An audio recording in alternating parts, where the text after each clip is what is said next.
আসসালামু আলাইকুম রহমতুল্লাহি বারাকাতু। সকল প্রশংসা সেই মহান রব্বুল আলামিনের, যিনি আমাকে সুস্থ রেখে আপনাদের মাঝে আরেকটি নতুন ভিডিও নিয়ে আসার তৌফিক দান করেছেন। সেই মহান রব্বুল আলামিনের শুকরিয়া আদায় করি, আলহামদুলিল্লাহ।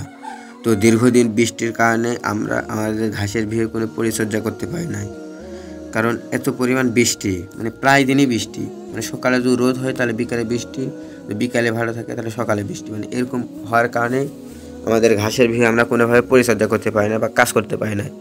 কারণ আমরা ঘাস কাটার পরে আমরা ঘাসটি নিড়িয়ে দিই, যেগুলো আগাছা আছে বা কুপিয়ে দিই। কুপিয়ে দেওয়ার পরে আমরা দিই ভার্মি কম্পোস্ট বা পাউশ, যেটা আমরা বলি।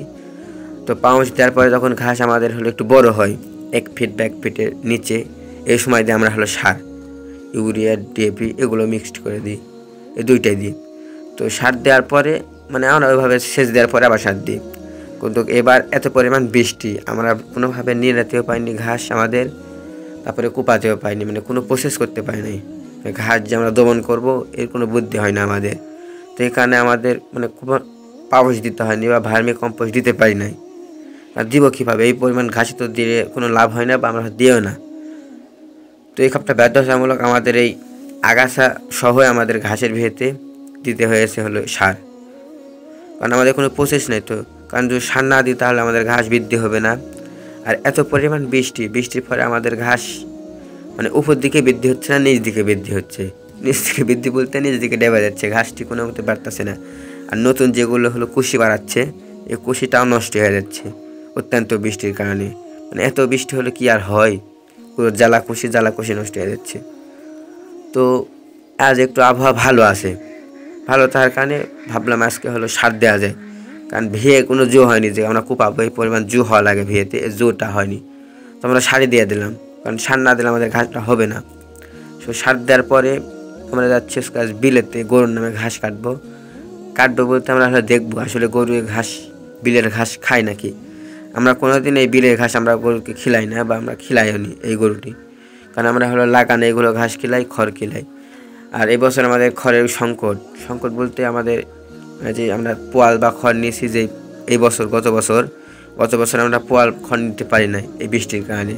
আমাদের ধান উপরে কাটতে হয়েছে, আমরা স্বাভাবিকভাবে ধান গোড়া পেরে কাটি যেটা বলি, কিন্তু এই বছর তা না করে উপরে কাটতে হয়েছে। এই কারণে আমাদের খড়ও কম আর ঘাসও হয় নাই। তো ভাবলাম তাহলে বিলে যাওয়া যাক, বিল থেকে ঘাস কেটে নিয়ে আসবো। তো বিলেতে গেলাম, যে দেখলাম ভালোই ঘাস হয়েছে, অত্যন্ত পরিমাণ ঘাস আছে বিলেতে। যদি খায় তাহলে ভালো, আর না খালে তো আমাদের কোনো বুদ্ধি নেই, সব বুদ্ধি চঙ্গা। এখন কষ্ট করে খড় মরে খেলা লাগবে, সংগ্রহ করা লাগবে। আর খড়ের যে দাম, এই দাম দিয়ে খড় খেলে গরু পালন করা অনেক মুশকিল, কোনো লাভ হবে না, পুরোটাই লস হয়ে যাবে। তো খড় কিনে খেলে পালন করা হয়। তো ঘাসটা কাটলাম, সব মিক্সড করে কাটলাম। এখানে কচুরি পানা আছে, অন্যান্য দুলকা ঘাস বা অন্যান্য ঘাস আছে, সবই কাটলাম যেন খাই। সম্পূর্ণ কাটটাই ভাবছি আসলে খাবে, কারণ দেখতে অনেক সুন্দর লাগছে। তো কোনোদিন খিলাই না, এখন খাবে নাকি তাও তো বলতে পারছি না, তাই আমি অল্প করে কাটলাম। তো কাটার পরে ওরা নিয়ে আসছি। আর দেখেন কি পরিমাণ আমাদের বিলেতে ঘাস আসে বা ময়লা আসে। এটা পরিষ্কার করে ধান লাগানো মুশকিল হয়ে যায়। তো এটা পরিষ্কার করতে গিয়ে প্রচুর ব্যয়বহুল খরচ হয়ে যায়, করার কিছু নেই। আর আমাদের এই বিল থেকে কোনোভাবে পানিও নেমে যায় না, পানি হয়ে আবদ্ধ হয়ে থেকে যায়। পুকুরে যেমন জলাশয় আবদ্ধ, সেটা আমাদের বিলও হয়ে গেছে আবদ্ধ, পুকুর জলাশয়। তো ঘাস কেটে নিয়ে আসার পরে আমি ভেউরে তেরে উঠে নিচ্ছি, কারণ তাছাড়া তো তাওয়া করে নিয়ে যাবে না। আর অল্পটুকুই ভাইয়ার নামে থুবো, ভাইয়া নিয়ে যায়। অল্পটুকু বলতে আমরা কাটবো অল্প পরিমাণ, খালি ঘাস, শুধু ঘাস যেটা।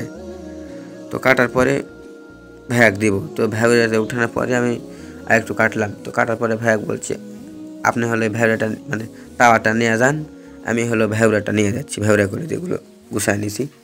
তো নিয়ে যাওয়ার পরে আমরা বাসাতে নিয়ে ভালোভাবে মিক্সড করে কাটতেছি, ঘাস কচুরি পানা উভয় মিলে কাটতেছি যেন খায়।